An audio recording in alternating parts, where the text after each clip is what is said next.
자, 프로이덴탈 50번부터 시작을 하도록 할게요. 예. 자, 프로이덴탈을 이제 우리가 뭐 중요함은 더 이상 강조 안 해도 될 것 같고요. 그냥 프로이덴탈을 들어가기 전에는 이제 교수학적 현상학에 대해서 정확하게 간단하면서 정확하게 살펴볼게요.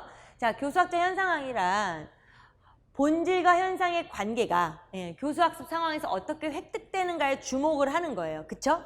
그래서 사실은 요것은 이제 전체적으로 꼭 수학에서만이 아니라 전체적인 교수학적 현상학이 이렇고 우리가 이제 그 수학에서 어떻게 수학의 교수학습 상황에서 배워야 하는 그런 학습 과제가 어떻게 획득되는가 학생들에게 그것에 주목하는 건데 자 그렇다면 그 전에 우선 이 프로이덴탈은 이제 요것으로 더불어서 여기서 이제 여러 가지 이론이 확장이 되잖아요. 예, 그래서 이 사람이 뭐 가장 이제 큰 이론을 우리가 수학화 안에서 봐야 하는데 그 수학화로 가기 전에 이 사람이 싫어했던 반교수학적 전도가 있죠. 예. 이 반교수학적 전도는 수학을 하나의 딱 완성체로서 연역 체계로서만을 중요시 여기고 그 자체를 그냥 부가하는 거죠. 초등화시켜서 그냥 부가하는 방식으로 지도하는 그러한 교수학습 방법을 싫어했어요. 그래서 요거에 대한 대안으로 교수학적 현상학을 베이스로 깐 수학화를 이제 그 이론을 설명을 한 거죠. 그래서 그것은 뭐 재작년에도 크게 출제가 됐었고 뭐 더 이상 제가 강조하지 않아도 중요성을 다 아시니까 그걸 보도록 할게요. 자, 그래서 수학화. 우리가 기본적으로 근데 이제 정확하게 이야기를 하자면 수학화에서 뭐 수평적 수학과 수직적 수학과 이 자체라는 그 용어는 트래퍼스가 먼저 사용을 한 거예요. 그래서 신론에서도 그렇게 나와 있죠. 예. 그래서 이제 그 부분을 너무 뭐 프로이덴탈이랑 그거랑 이렇게 너무 헷갈려 하지 마시고요. 이렇게 전체적으로 수학화라는 이론 자체를 이해하시면 돼요. 예. 그래서 수평적 수학화 자체는 수학적 개념을 추측하는 거고 수직적 수학화라는 것은 좀 더 세련되게 그러니까 형식화 그러니까 수학은 상당히 완성이 됐을 때 되게 깨끗하죠. 뭐 함수식도 이쁘고 그래프도 예쁘고 이런 것처럼 되게 세련화되고 형식화 추상화돼서 정의를 만들어내는 게 수직적 수학화라는 거예요. 그래서 여기서 막 그것을 묻자듯이 짜도 이게 중요한 게 아니라 전체적인 저 구조 수학화를 하는 그 전체적인 상황을 이해하는 게 제일 중요하고 그런 차원에서 볼 때 우리가 이제 제일 좋은 게 요 상황에서 이제 이해 한번 하는 게 좋아서 제가 이거를 넣어놨고 작성하실 때도 그렇게 하셨을 거예요. 그래서 현상이라는 걸 우리가 오늘 학생들에게 어떠한 수학적인 지도할 내용이 있잖아요. 그럼 그게 본질인데 그러한 지도할 본질이라는 내용을 현상에서 가져오는데 그 현상이 뭐냐면 사실은 현실적 상황, 수학적 상황, 기성 수학이 되는 거죠. 그러니까 뭐 함수를 배우는데 바깥에 날씨를 얘기할 수도 있고요. 그 다음에 아니면은 지난 시간에 배웠던 개념이랑 연결이 되는 걸 이야기할 수 있는 수학적 상황을 할 수도 있고 그 다음에 이제 아니면 기성 수학을 얘기할 수도 있는 거고요. 예, 그래서 이것을 교사의 안내에 따라서 본질, 현상을 정리하는 수단이 되는 거죠. 그래서 결과적으로 오늘이 됐던 이제 그 상황에서 배워야 하는 학습 과제. 그러니까 요렇게 현실로부터 끄집어 와서 결국 본질로 가는 거. 아까 본질과 현상의 관계가 교수학습 상황에서 어떻게 주목되는가 관심이 있는 게 교수학적 현상학이라 그랬잖아요. 그러니까 이러한 거를 통해서 현상과 본질을 통해서 결국에는 학생들이 그 자신만의 수학으로 재발명을 하는 걸 경험을 시켜주고자 하는데 구체적으로 여기에서 이제 다시 이걸 한번 볼게요. 그 순서를 지금 얘기한 건 큰 현상과 본질의 관계를 제가 얘기한 거고요. 그 다음에는 이제 현상이 있을 때 결과적으로는 정리수단이 본질, 지금 얘기한 거죠. 예, 그것을 저 위에 또 다른 현상 이렇게 나오는 이 그림을 잘 보면 현상 1차 함수를 배웠어요. 예, 그래서 그 다음에 이제 어떤 현상을 통해서 1차 함수를 배웠죠? 그래서 본질이 됐어요. 그래서 내가 이제 그 1차 함수를 가지고 다시 또 이제 본질이 됐던 게 그 다음에는 또 다른 걸 배우고 2차 함수를 배우고 또 이제 다른 초월 함수를 배우잖아요. 그러니까 그런 식으로 본질이었던 것이 다시 현상이 돼요. 그죠? 그러면 다시 그 다음에 여기 또 다시 본질이 돼요. 또 다른 걸 또 배우죠? 예. 그러니까 그렇게 해서 이게 그림이니까 이게 끝난 거지만 이것이 계속 반복이 된다는 거예요. 어떻게? 그렇죠. 불연속성에 의해서 계속 반복이 되는 거예요. 그런데 더 중요한 것은 저기서 반성적 태도가 중요하다는 거예요. 여기에서 말하는 반성적 태도는 비슷한 의미예요. 삐아제에서 말하는 반사와 반성의 반영적 추정에서 반성의 단계가 있어야만 수준 상승이 되죠. 여기서도 이런 반성적인 과정이 있어야만 개념 획득이 되는 거예요. 그래서 다시 한번 항상 현상과 본질의 불연속성에 의한 반복이 이루어진다라는 거를 잘 봐두시고요. 그러니까 이 그림이 지금 3개가 나오는데 헷갈리실 수가 있으니까. 근데 사실은 그렇지는 않을 거예요. 우리가 워낙 맨날 보는 그림이라 그랬지. 아까 현상과 본질의 관계를 설명했고 결국은 그것이 반복이 되는 이 관계를 설명을 했고 그 다음에 이제 결과적으로 그것을 총망라한 이 그림. 그쵸? 예, 수학화의 그림을 볼게요. 그러니까 이렇게 그림이 생뚱맞게 나가서 이제 당황할 수는 있으셨을 텐데 이제 전체적으로 수학화. 그쵸? 수학화가 있을 때 아까 말한 그 현상을 현실에서의 응용으로 와서 결과적으로 하나의 현실 세계, 그죠? 와서 여기에서 이제, 그러니까는 사실은 이제 이쪽에서는 말하자면 이제 이게 반복이 되는 걸 보여주고자 하는 것 때문에 저렇게 나와 있어요. 그러니까 다시 말하자면은 현실 세계에서부터 먼저 볼게요. 현실 세계에서부터 시작을 해서 수평적 수학화가 이루어져서, 그쵸? 예, 그래서 여기에서 개념 추출을 하는 거죠. 추측을 한 똑같은 소리예요. 개념을 끄집어낸다, 개념을 추측한다, 다 괜찮아요? 그래서 그걸 가지고서 다시 결과적으로 수직적 수학과 좀 더 세련되고 형식화된 추상적인 수학을 만들어내는 거죠. 그래서 결과적으로 추상화 형식화가 돼서 뭐 그때 배워야 될 함수가 됐든 뭐가 됐든 이제 개념 획득을 하는 거죠. 그럼 이렇게 한 애를 가지고 다시 한번 이제 응용적 수학화가 하나가 추가가 되는 게 있는 게 이제 사실은 결과적으로 이제 2가지 측면으로 보겠죠. 수학적으로 형식적으로 만든 수학적 개념을 다시 현실 세계에 응용을 하는 거.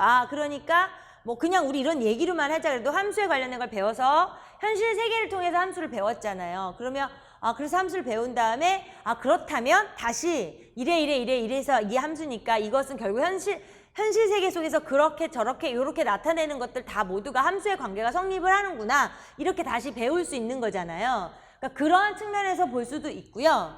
그 다음에 또 하나는 만약에 이제 이게 어떤 아주 짧은 상황에 수학적 그 상황이라면 교수학적 상황이면 그냥 교사가 이제 함수를 배운 다음에 그냥 정말 응용 문제를 하나 풀게 할 수도 있어요. 그것도 응용적 수학화에 들어는 간다는 거예요. 교수학습 상황 안에서는. 그쵸? 근데 이 전체적인 큰 그림 안에서의 수학화의 개념에서 보면 다시 현실 세계를 응용을 하면서 재해석, 분석을 하는 게 해당이 되는 거예요. 그래서 2가지 측면을 보시고요. 예. 그래서 여기 보시면 응용적 수학화 자체는요. 여기 너무 집착하시지 않으셔도 괜찮아요. 그래서 추상화된 수학적 개념 원리 법칙을 현실적 문제에 응용하여 수학 본질의 가치를 인식하고 활용 가능성을 확장한다. 그러니까 제가 지금 얘기한 2가지를 정리한 거예요. 현실 세계에서 분석하고 재해석을 할 수도 있고요. 예. 그냥 수업 상황 안에서 교사가 어떤 개념 이걸 확인하고자 어떤 응용 문제를 줄 수도 있고요. 발표를 시킬 수도 있고요. 또 일어나서 말해봐 뭐 이럴 수도 있는 거니까요. 이제 그걸 이야기하는 거예요. 그래서 이 전체적으로 수학화에 해당하는 이 구조에 대한 그림을 모르시지는 않을 거예요. 그래서 정리를 다시 한번 해보는 거고요. 예. 자, 그래서 지금 2번에 수학화까지 갔죠? 예. 자, 그렇다면 프로이덴탈에서는 뭐 중요한 것들이 워낙 많은데 자, 아까 여기에서도 이 수학화를 하는 과정에서도 그렇고 현상에서부터 본질을 끄집어내는 데서 그렇고 교사가 이제 학생을 이끌어가는 거잖아요. 그 교사의 안내가 필요하기 때문에 넘어가 볼게요. 예, 이 안내된 재발명, 교사의 안내하에 수학 활동에 의해 주관적 의미를 갖는 수학적 내용을 재발명해 나가는 과정을 반드시 경험을 시킨다. 이게 뭐냐면 교사가 학생들에게 그 수학화 과정을 경험시켜야 되는데 그건 말하자면 수학에 뭐 옛날에 천재들이 다 만들어 놓은 거잖아요. 그 하나하나를 천재의 입장에 대해서 경험을 하는 거죠. 근데 그걸 혼자 할 수 없으니까 교사가 학생을 이끌 때 우리가 이제 그거를 안내된 재발명을 한다 이렇게 말을 하는 거예요. 예. 그래서 다른 걸로 이야기하자면 이제 뭐 모방 뭐 이런 개념도 일맥상통하고요. 자, 그렇다면 이 안내된 재발명을 잘 하기 위해서는 또 하나 주장을 하고 있는 게 그냥 뭐 야 힌트를 주고 막 가르쳐 주고 이러는 게 안내된 재발명이 아니니까 제일 중요한 게 이제 우리가 그거에서 많이 이용할 수 있는 게 역사 발생적 원리예요. 그래서 역사 발생적 원리에서는 역사적 방법과 발생적 방법을 구별을 해요. 그래서 역사적 방법, 자, 인류에 의해 처음 발견되었던 순서대로 이제 정해야 한다는 거예요. 그러니까 수학에 있어서 뭐 이렇게 쫙 있잖아요. 뭐 말하자면 예를 들어 미분 적분도 사실은 적분이 먼저고 미분이 나중이죠. 예. 그러니까 그런 식으로 이제 그 정해야 한다는 거고요. 그 다음에 발생적 방법 원리는 수학적 개념을 발생되는 것으로 보고 그 발생을 수업 과정에 재실행하는 거예요. 그러니까 사실은 그 뭐 시간적인 그런 걸 떠나서 이제 그런 것보다도 가장 중요한 게 학생이 스스로 이게 누군가가 이제 그 과정 자체를 수업 과정에서 그러니까 재실행한다는 거니까 학생이 경험할 수 있게 해줘야 된다는 거예요. 예. 그래서 이 두 가지를 갖고 수업을 한다면 역사 발생적 원리는 교사가 안내된 재발명을 실천할 수 있는데 역사 발생적 원리가 도움이 많이 되는 거고 그 역사 발생적 원리로 정말 수업을 했을 때 이점이 뭐냐라고 하면 자, 첫 번째, 학생들이 개념의 발달 또는 수학적 구조의 형성에 있어서 발생 맥락에 따라 수학을 재발명한다. 아까 여기서 얘기한 거랑 똑같은 거죠. 그러니까 이런 식으로 하다 보면 애들도 다 같이 발생 맥락에 따라서 수학을 재발명하면서 자기 걸로 다 하나씩 경험을 하면서 자기 걸로 만들어갈 수 있다는 거예요. 그러니까 이해를 잘하고 개념 획득을 할 수 있다는 거잖아요. 그리고 그렇게 하다 보면 또 무슨 장점이 있냐면 두 번째, 언제나 수학을 하다 보면 인지적 장애가 생길 수밖에 없는데 그거를 극복할 수 있다는 이유가 뭐냐면 천재들도 이렇게 어려워했구나. 이 사람들도 이런 시행착오를 겪었다라는 거를 이해하면서 아, 나도 그런 게 어쩔 수 없네 하면서 점점 동화돼 가면서 이제 훨씬 더 공부를 잘할 수 있다는 얘기겠죠. 예. 자, 세 번째. 수학이 인간 활동의 산물임을 이해하고 수학학습의 동기를 부여할 수 있게 된다. 뭐 말하자면 지금 얘기한 것도 포함이 돼요. 예, 뭐 천재들도 실수를 했으니까 이것도 포함이 되고 그 다음에 또 하나는 이제 아무래도 흥미가 있고 재미나게 연결을 하다 보면 훨씬 동기부여가 잘 될 수 있겠죠. 그래서 안내된 재발명과 역사 발생적 원리 다 두 개를 이렇게 같이 매치시켜서 정확히 기억하시고 그 다음에 역사 발생적 원리에 따라 수학 수업을 진행한다고 했을 때 장점이 뭐냐라고 묻는다면 네, 이렇게 쓸 수 있으셔야 돼요. 넘어갈게요. 55번에 반성적 사고. 자, 반성적 사고하고요. 여기는 좀 같이 띄울게요. 우선 그냥 어차피 다 작성을 하셨을 테니까. 자, 이런 세 가지. 그러니까 일단 그 프로이덴탈이 반성적 사고는 아까 얘기한 그 수준 상승을 가능하게 하는, 그러니까 저것이 있어야만 수준이 상승하고 개념을 획득을 한다고 얘기한 거예요. 그래서 수학화 과정에서 근본적으로 수준의 상승을 가능하게 하는 중요한 정신적 활동이에요. 수준 상승이 저것을 거쳐야만 된다. 자, 그 다음에 6번과 57번을 보시면 현실과 결부된 수학과 문맥 수학이 있죠. 그러니까 이것은 뭐 똑같이 아니더라도 이 의미에 맞게끔 작성하셨으면 돼요. 그래서 현실과 결부된 수학은 프로이덴탈의 수학 교수 학습 이론 중에서 중요한 것 중에 하나고요. 수학화를 하는 과정에서 되게 중요한 거죠. 그래서 수학적으로 가공되지 않은 현실에서 비본질적인 요소를 제거해 가면서 수학적인 본질을 찾아서 점진적으로 조직화를 하라는 거예요. 그러니까 말하자면 우리가 함수를 설명하고 싶을 때 어떠한 정말 수학적인 게 하나도 가미되지 않은 일상생활에서 그걸 가지고 와서 그것을 예를 들어서 함수를 지도하려면 교사 입장에서 가지치기를 해야 돼요. 예. 비본질을 조금 정리하면서 이제 함수로 들어간다는 거죠. 예.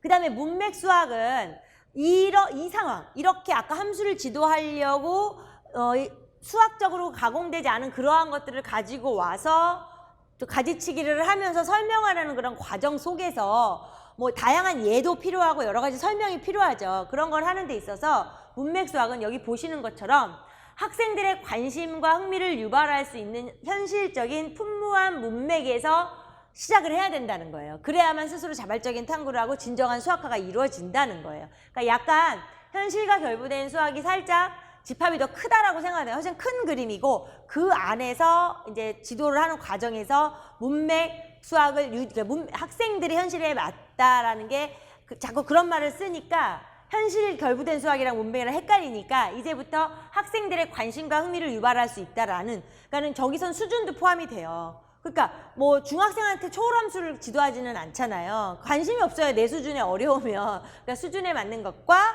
그 다음에 관심이 있는 것과 흥미를 돋굴 수 있는 것과 이제 이러한 다양한 걸 말하니까 이것이 조금 더 이제 좀 크다라고 생각을 하시고요. 이 전체적인 모든 것들이 다 수학화를 하기 위해서 반드시 필요한 것들인 거죠. 수학화라는 과정에서 현상에서 본질에서 개념 획득을 하려면 반성력 사고 필요하고, 그거를 하고자 하는 교사는 현실과 결부된 수학 안에서 해야 하고, 그런 거를 하는 데 있어서 학생들의 문맥에 맞게끔 이렇게 예나 자료를 끌어와야 되고, 이제 이것이 다 한 통속이에요. 말하자면 다 한 통속이 돼요. 자, 그래서 이러한 것들을 잘해야 되잖아요. 그러니까 교사가 안내된 재발명을 잘해야 되고, 그렇죠? 안내된 재발명을 할 때 역사 발생적 원리를 이용하려면 수학적인 역사, 발생적인 거 다 알아야 돼요. 그리고 이러한 것들도 대단히 열심히 잘해야 되니까, 그러기 위해서 가장 중요한 게 뭐냐면 사고 실험이에요. 그래서 이것도 사고 실험의 두 가지 측면을 쓰는 자체가 출제가 됐었던 거죠. 그러니까 지금 거기에 자료에 있는 것처럼 수업 장면에 대한 사고 실험, 수업 내용에 대한 사고 실험은 각각 출제가 됐었던 내용이에요. 예. 그래서 사고 실험 자체는 학생들의 재발명을 돕는 거죠. 교사가 아까 안내된 재발명을 해야 하는 입장에서 안내된 재발명을 하기 위해서 미리 수업 준비를 해야 한다, 그렇게 생각하시면 되죠. 그걸 우리가 사고 실험이라고 할 때 학생 입장, 얘네들의 수준, 지난 시간에 배웠던 거, 얘네들의 상태, 이런 걸 다 고려해야 돼요. 그리고 내 입장에서는 또 내가 이걸 오늘 뭐 삼각함수를 지도할 건데, 삼각함수의 역사적 의미는 뭐였고 어떻게 발생이 됐고 그것이 어떻게 정리가 됐나, 이런 거 다 공부해야 되잖아요. 그러니까 그러한 것들이 다 사고 실험이 되는 거예요. 수업 준비하는 것 중에서. 근데 그 두 가지 측면에 수업 장면에 대한 사고 실험이니까, 예를 들어 수업 장면이라 그랬어요. 그러니까 장면이니까 여기처럼 애들이 뭐 수다 떨 수도 있고 이상한 소리 할 수도 있는 그런 반응이라든가 돌발적인 얘기라든가 이러한 거 장면이니까 수업 장면. 거기에 대한 준비도 할 뿐더러 두 번째 내용.